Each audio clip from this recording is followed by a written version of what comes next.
Hey colleagues, this is going to be a preview of some of the content I'll be discussing in my shift to remote learning webinar session, jam session, things that help session, whatever you want to call it. This is a little preview of what I'm going to be looking at in there. I'm going to talk about how I taught and reinforced norms when my students and I transitioned from an in-person environment for the first 9 or 10 weeks of the school year into a remote environment. Because there's some important things that I learned while doing this, and I want to share those with you.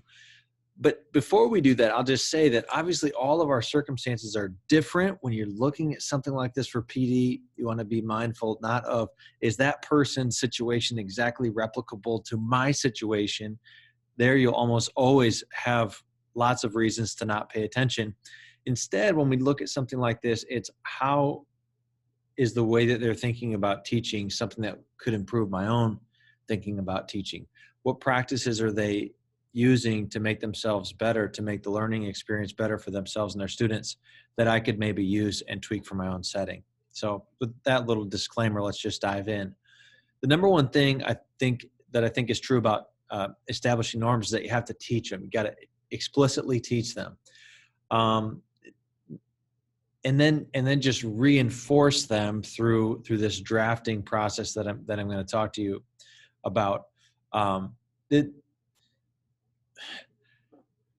Norms are something that we want to think about carefully, because you don't have to think about norms, and we don't want our students to have to think about how to behave like a learner, like a contributing member of the group. We don't want our students to have to think about that. We want them to habituate that, to be able to do that pretty unconsciously.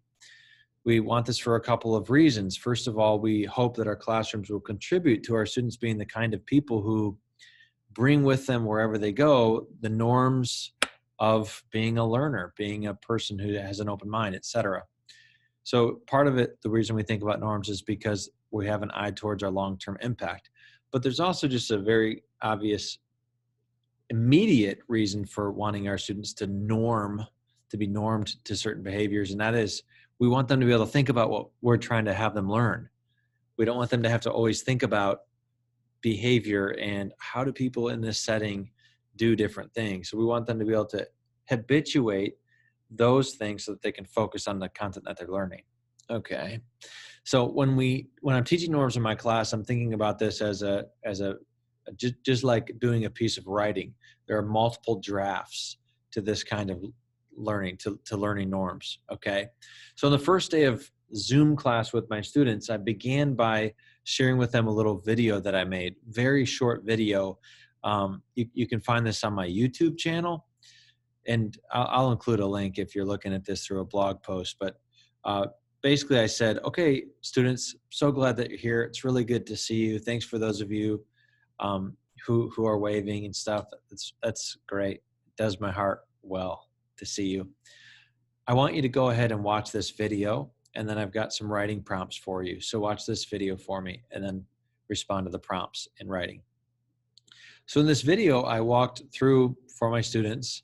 I made this during the one day of prep that we had to get ready for remote learning. I walked them through 5 tips, and I sort of just brainstormed these and turned them into a quick slideshow and hit record. It's not a polished deal, but 5 tips for learning remotely and enjoying life too. That's the way that I am consistently talking to my students. They're in 9th grade, they're teenagers. I'm talking to them a lot about how do we learn as much as we can during our school day so that we can enjoy life as much as we can outside of our remote learning school day. I tell them, you don't want your remote learning school day to just sort of last forever every day. Neither do I. So let's look at how do we make that happen? How do we succeed here and have time for other things? So that's what this video is about, okay? It was just a little bit of content I wanted them to think about and process. It's my first effort at establishing norms. And then I want my students to write about, I had them write about what they had just read, doing some prompts that get them to process, reflect, apply, and goal set for their remote learning journey that they're starting on. That's how I framed it. Okay, after this time for viewing the video and then and then writing about some prompts based on the video. Now we had a whole class conversation, and I asked students to share some things. I both called on students randomly because it's a fair thing to do, and that's a norm in my class that I want to hear from all of you. So I won't just do raised hands, especially after a warm up. And I just keep track on this little moments of genuine connection sheet. I've got a column for just who have I called on during a whole class meeting like that. And I tell them, I'm going to call on you each at least once each week. So just always be ready after a warm up to share. So there, what I'm doing, by the way, with that little move is I'm establishing that as a norm. After I listen to and interact with a few things that students have shared by me calling on them, by them volunteering, now I went back to direct instruction and just touched upon a few things that are important to my class and the things that I want my students to do without having to think about them. So for example, in the writing chapter of these 6 things, I talk about what I call skull and crossbones errors. These are just really basic mistakes in conventional writing, like not capitalizing things that should be capitalized, that by 9th grade, all my students know how to do, but some of them have the bad habit of not doing that. So I just briefly touched upon skull and crossbones errors, how those work in my class. And if you're watching this and are curious about what the heck those are, you can just Google skull and crossbones errors Dave Stewart and you'll find it. Explain to them how we're going to flow through each day so that they know what to expect.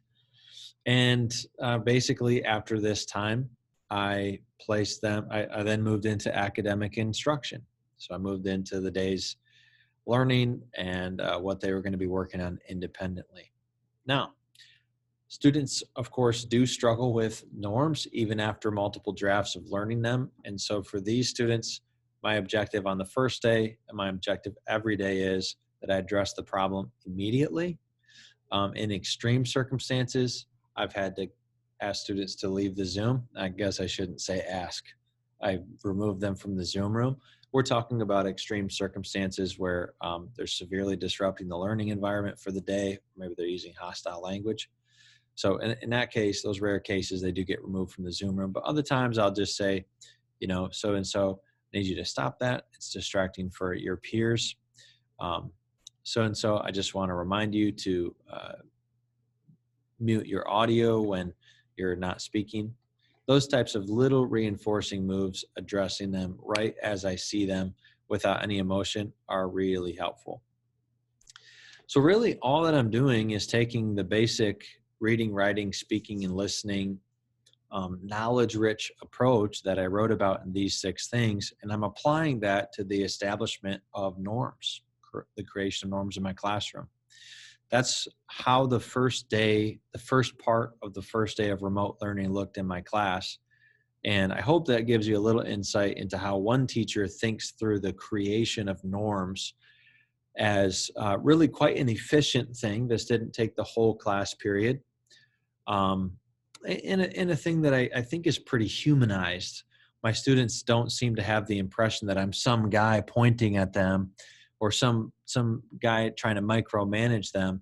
Instead, I think that we get it's normal for us that there are just certain ways of being together that are better than others. And so we're going to practice those ways until they become things that we don't even need to think about. I hope this helped.